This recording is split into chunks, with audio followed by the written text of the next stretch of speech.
କିନ୍ତୁ ତାଠୁ ଅଧିକ ଭୁଲ ହୁଏ ସେମାନଙ୍କର।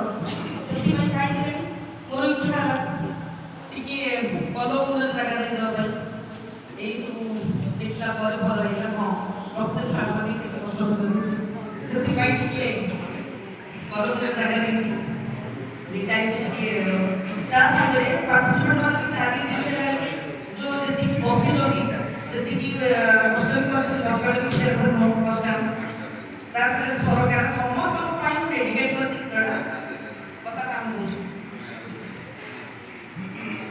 ଚୁପି ଚୁପି ବହେ ମାୟା ସମୀର, ଚୁପି ଚୁପି ଆସେ ବହି, ଶିକ୍ଷକ ଶିକ୍ଷିକା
সর্বশেষে ত্রুটি মার্জনা করিবে।